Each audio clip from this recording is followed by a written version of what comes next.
barokah, dibawa pulang dikasih nama berkat. Pulang dikasih nama berkat, dikasihkan keluarga yang di rumah yang tidak langsung dari majelis. Nah, pertanyaan orang, masa makanan bisa nyimpen barokah?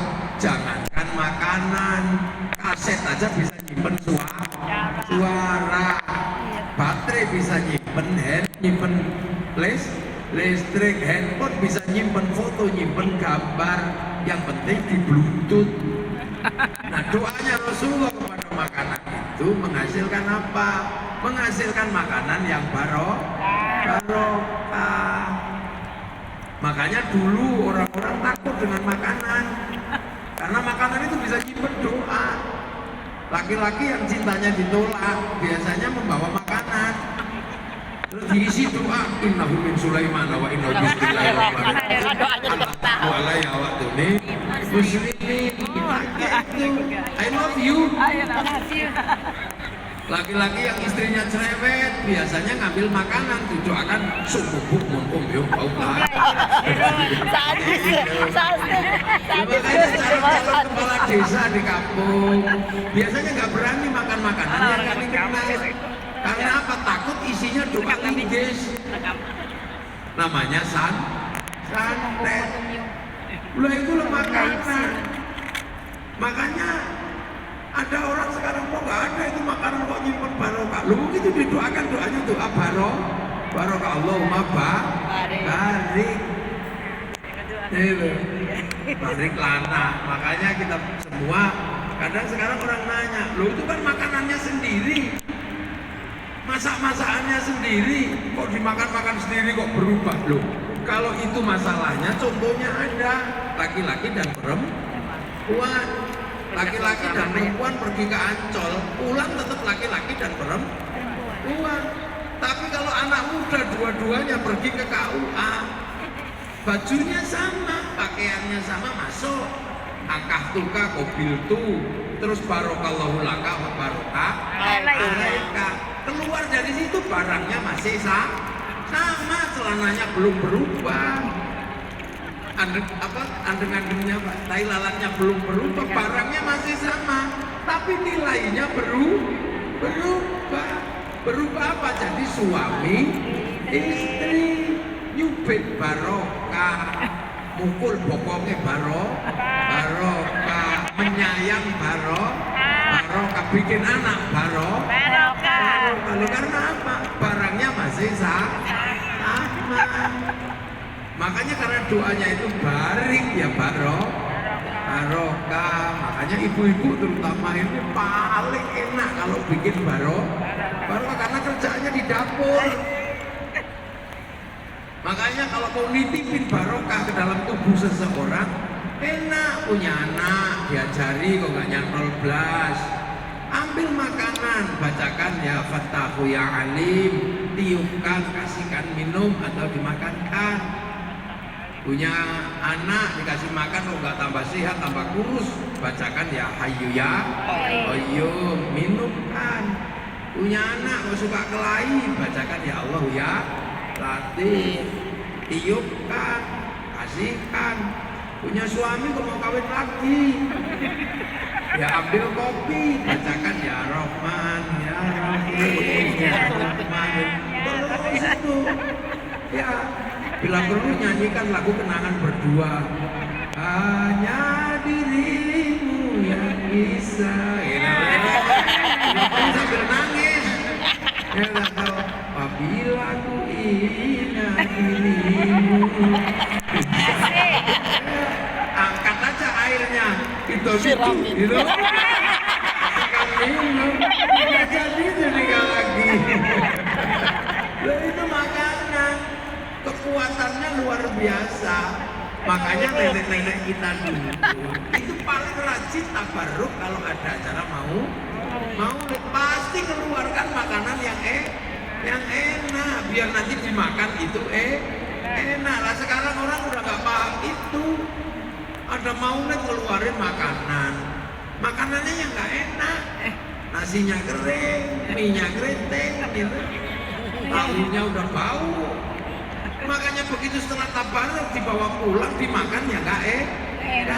Akhirnya dikasih ayam, akhirnya ayamnya yang barokah. Iya, makanya iblis itu paling benci sama orang yang makan berkat. Karena begitu dimakan jadi dagingnya daging barokah. Nah, daging barokah itu ngilanginnya susah karena bentuknya daging. Makanya kalau ngilangin zikir mata aja mudah, zikir mulut mudah hilangnya. Iblis itu cepat, habis zikir pulang langsung disuruh melihat sesuatu yang seronok di tengah jalan. Wow, hilang itu pahalanya. Tapi kalau daging barokah hilangnya susah. Diet. Makanya orang Indonesia ini insya Allah semua pernah makan berkat, maka di dalam dirinya pasti ada barokah. Makanya nggak ada orang Indonesia yang muslim dapat seumur hidup, nggak pernah. Nggak ada, rata-rata usia 40-45 sudah mulai mau ngaji, mau datang ke majelis. Kenapa? Di dalam dirinya pasti pernah ketitipan daging barokah. Daging barokah itu wakina ada benar. Makanya kita ini paling rajin ngeluarin berkat. Nah, mulutan di sini sudah tidak ada berkatnya. Makanya besok muslimat NU Jakarta kalau bikin mulutan itu jangan di dalam masjid, di luar masjid, di Munas sama di mana, mengeluarkan makanan yang enak-enak, doakan doa barokah, digelar buahnya, digelar makanannya, sealun-alun itu di Munas itu semua warga Jakarta ikut makan. Kita punya cicilan apa? Menitipkan daging barokah kepada orang seluruh Jakarta. Begitu. Karena yang mendoakan itu muslimat, insya Allah nggak terlalu susah. NU di Jakarta. Jadi menanam di dalam diri orang, selain menanam pikiran, tanamlah makanan barokah. Makanya kalau bisa ya ada pohon pisangnya yang isinya bendera uang 5.000, 2.000. Nah nanti kemudian setelah itu apa? Setelah itu semua anak-anak datang ikut maulid, nggak usah diajarkan cinta Rasul, pasti cinta dengan sendirinya. Coba kalau di alun-alun apa di sekitar GBK atau langsung ke GBK atau di Monas, rame cari hari tenang, cari hari yang tidak hari kerja, bikin maulid tumpeng yang besar. Itu insya Allah nanti semua orang akan merasakan barokah. Makanya mulutan di tempat saya pasti makanan. Pidatonya nggak ada kalau mulutan di pondok. Pidatonya nggak ada, yang ada baca maulid dari pagi sampai malam terus makan. Ada durian 2 truk di tempat saya. Itu ada sapi saya potong, ada kambing, ada ayam. Ayam yang mahal-mahal yang harga 50 juta, 100 juta tak potong. Maka sampai kalau mau merasakan daging ayam mahal, datang mulutan di tempat saya. Besok tanggal 28, orang Jakarta ke tempat saya semua nggak masalah, makan semua. Ya, dan ini apa? Dan maskotnya besok daging ikan. Ikannya 2 kintal seperempat. Ikan paimo. Apa itu ikan paimo? Ikan arapaima.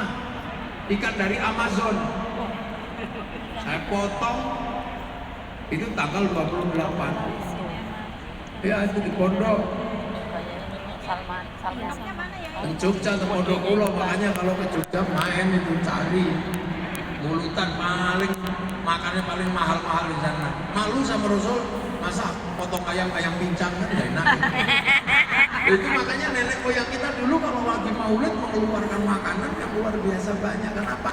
Mencontoh para sahabat. Nah kalau kita nggak bisa kasih daharan sama Rasulullah, paling nggak kita kasih daharan umat Rasulullah.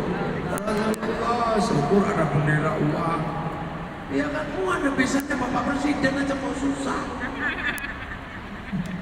Coba kalau ini mulutan sekarang terus di alun-alun itu, biasanya Bapak Presiden kan relasinya banyak, Kalau cuman, lah iya kan kalau cuman apa uang 10 ribuan 5 miliar aja kan cepat kantung-kantung gitu. Nah itulah kehidupan apa santri ketika memperingati Maulid Nabi. Makanya nggak usah heran kenapa kita dari dulu selalu keluar makanan yang enak saat Maulid, karena capaian utamanya adalah menitipkan barokah yang tersimpan di dalam makanan untuk disimpan di dalam seluruh jasad kaum muslimin, dan itu suatu saat akan menjadi sesuatu yang paling berharga ketika nanti berhadapan sama api neraka. Makanya pesantren dimanapun, NU dimanapun dari dulu selalu tidak pernah melupakan makanan. Makanya tahun depan kalau bisa, kalau nggak harus tahun depan lah ya bulan-bulan depan kan nggak apa-apa, Maulid makan gitu, terbuka itu di sana, wah itu rame pasti. Orang gitu. Makan. Jadi kita semua sebenarnya tidak pernah kok kemudian para santri, para kiai bikin, wah itu bikin adat sendiri. Kenapa mulutan kok makan? Ya memang itu dulu skalanya sahabat kan di Makkah. Skala kita lebih gede. Bagaimana kasih makan 120 juta orang warga NU ini? Kalau enggak ya itu semuanya ngumpulin untuk bisa dimakan oleh seluruh kaum muslimin. Syukur-syukur nggak usah yang Islam nggak apa-apa, makan bareng dengan harapan daging yang barokah bisa menarik dia ke dalam agama Allah. Itu makanya ada tradisi mulutan makan, ada tradisi maulid pidato. Yang pidato adalah maulid model baru, yang asli adalah makan. Makanya jangan lupa besok lah kalau bawa makanan untuk maulid kok nggak boleh dimakan orang, ya bawa aja, bawanya ke bawah, itu bawa aja terus ditaruh di bawah sarungnya gini. Nah, terus kalau nggak boleh dimakan orang ya nanti makan sendiri gitu. Nggak ada masalah. Nah, itulah. Nah, insya Allah kalau kita terusan gitu acara maulid muslimat atau orang yang makan dapur, syukur-syukur yang masak ini semuanya hafidhah. Nasi yang dimasak oleh orang-orang yang hafal Quran. Ya Allah, itu pasti makanannya barokah. Nah itu makanya kadang ada para santri yang berebut makanan kiai. Karena apa? Karena kiai kalau makan pasti Allahumma barik. Yang berantem. Jadi kalau makan ini pasti barik yang dikeluarkan ini membuat makanan dia kan lagi nyalonnya. Oh gitu. Ini aja ketua Nawaning nih. Saya di situ Alhamdulillah. Berubah. Itu mekanisme Sebagai apa? belum. Sebagai ini bagian bidang ekonomi. Oh iya, mewakili Nah ketua. kita ini sudah alhamdulillah punya bangsa yang mencontoh Rasulullah, Muslimat Banten ya. menduplikasi ajaran Rasulullah. Satu Tinggal bis di sini. nanti Kalau ketua ini siapa? bagaimana kita jaga Iya. bangsa dan Ketua negara ini ini dengan siapa?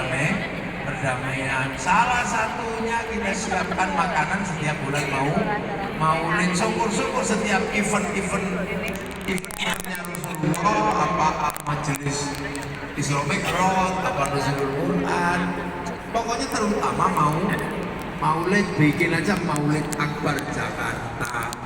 Ya isinya apa? Makan. Terus nanti ibu-ibu sholawatan, monggo mau sholawatan model lagu Arab apa lagu Indonesia, monggo. Umat Nabi ada di mana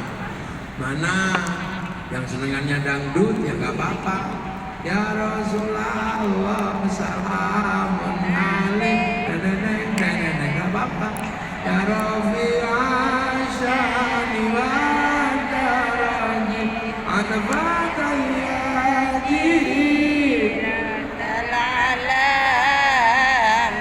ya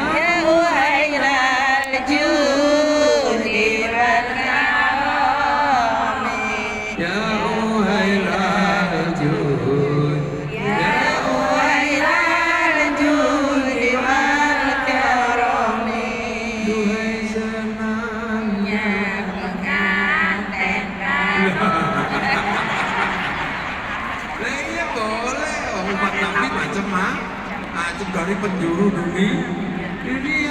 Yang suka India ya Indianan, yang suka India Indianan.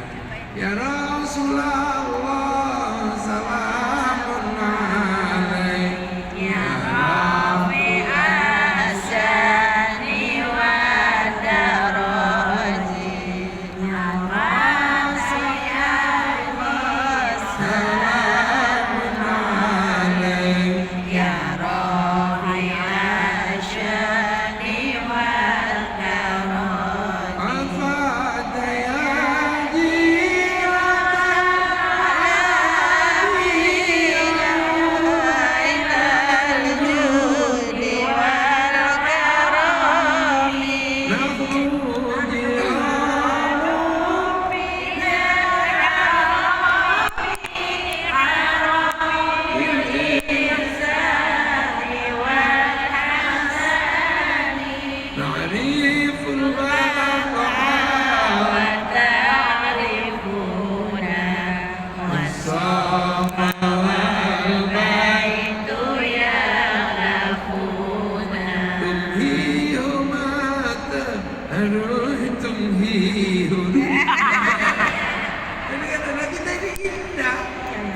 yang mencontoh Rasulullah itu dari penjuru dunia.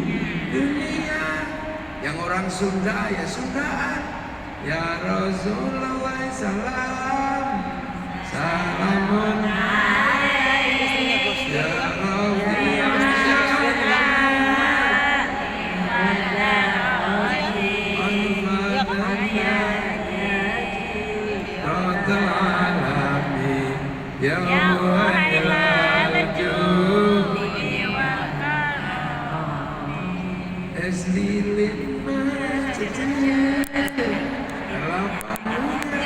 seluruh dunia bisa. Yang orang Jawa ya Nabi salam alaika ya Rasul salam alaika ya Nabi salam alaika salawatullah ayo praune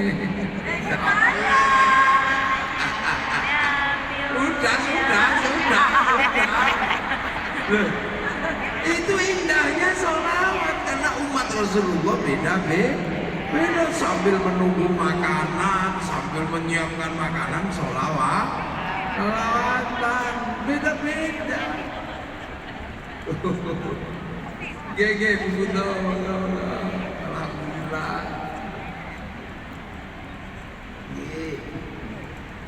Atas itu indah. Makanya kalau sholawatan itu semuanya sama, repot. Nah ada yang protes, masa apa sholawatan anta syamsun anta badrun, ya nggak ada masalah. Oh namanya cinta. Jangankan cinta Rasul, cinta istri aja muji-muji ya. Oh dek wajahmu seperti purnama, lo ini sama aja. Ya Rabbi bil Mustafa balligh maqasidana wa fir lana ma madha wasi'an. Wah itu apa itu? Berlebihan. Masa Rasulullah yang akan menyampaikan hajat? Nah, orang cinta dari dulu berlebihan. Orang kita aja kadang berlebihan. Kalau cinta itu selalu disebut musyrik bisa repot. Dek, sehari aku nggak bertemu denganmu, mati aku. Wah musyrik itu masa saya nggak ketemu aja mati. Waduh, kalau kayak itu sekarang kan banyak yang mengukur cinta dengan fakih, nggak bisa. Kalau begitu aja dibilang musyrik, Bang Roma itu bisa musyrik. Karena apa? Lagunya juga musyrik. Ku tahu rumus dunia, semua pasti berdoa. Kamu kok tahu rumus dunia? Kamu Allah, orang bisa ngomong. Apalagi lagu cinta yang paling parah itu zaman dulu ada. Ingin ku mati bila tak ingat dosa, ingin rasanya aku pulang ke rahim ibu. Kamu segede itu nggak pulang ke rahim ibu, nggak ada habis. Makanya kalimat cinta itu ya dari dulu begitu. Makanya selawatan yang berisi puji-pujian cinta ya berlebih-lebihan. Ingin ku mati bila tak ingat dosa, ingin rasanya ku pulang ke rahim. Atau seandainya aku bertemu Tuhan, akan ku tanyakan tentang dirimu. Kamu besok itu gak bisa mikir yang lain. Ketemu Tuhan malah mau nanya dia ada di mana. Nah itu cinta. Makanya kalimat cinta itu dari dulu berlebihan. Makanya ada kisah cinta antara burung pipit. Burung pipit apa? Burung pipit tahu ya? Itu jatuh cinta sama kekasihnya. Tapi dia merayu kekasihnya itu di singgasana Nabi Sulaiman. Pipit, I love you. Pret, kata perempuan. Kamu jangan bilang gitu. Aku cinta padamu, masa kau bilang pret? Dek Pipit, kalau aku harus membuktikan cintaku padamu dengan meruntuhkan kerajaan Sulaiman ini, akan aku runtuhkan kerajaan ini. Akan aku rebut mahkota Sulaiman, aku persembahkan padamu sebagai tanda cintaku padamu. Tuan Nabi Sulaiman ketawa ngekek wala pret, mulutmu ada aja. Kata pret apa? Kata Pipit, ya Rasul jangan begitulah. Inilah kalimat Pipit kalau lagi jatuh cinta. Dia berlebihan. Makanya orang sholawatan ada yang ya Nabi, ya orang ketemu pacarnya dari jauh, yes. Ya jadi, nah itu ekspresi senang. Tapi jangan lupa di tengah-tengahnya ada makanan. Insya Allah semuanya akan kebagian barokah. Karena nggak semua orang mau dinasihati pakai mulut. Gak semua orang telinga mau mendengarkan, tapi kalau makanan insya Allah semua mau makan. Makanya insya Allah lah tahun depan kalau nggak bisa tumpeng ya nasi kotak yang banyak, mulutan Rasulullah.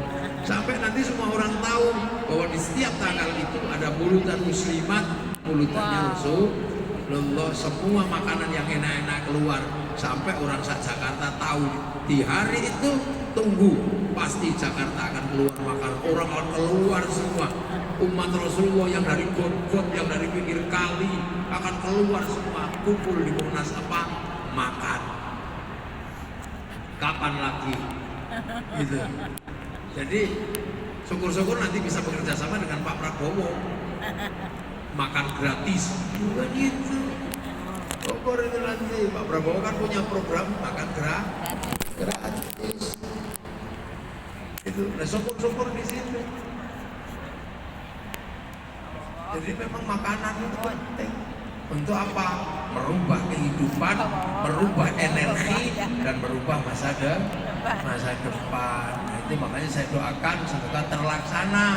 Mulutan tahun depan di Jakarta adalah keluarnya makanan-makanan yang dikeluarkan oleh ibu-ibu muslimat, makanan-makanan terbaik untuk dimakan oleh seluruh orang Jakarta.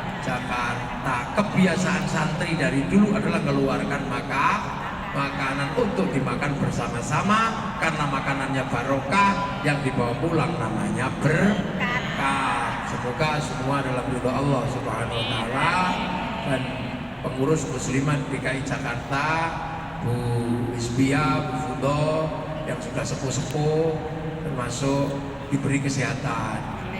Bu Sofiatun tambah cantik, tambah sehat. Semoga yang hadir tambah sehat semua.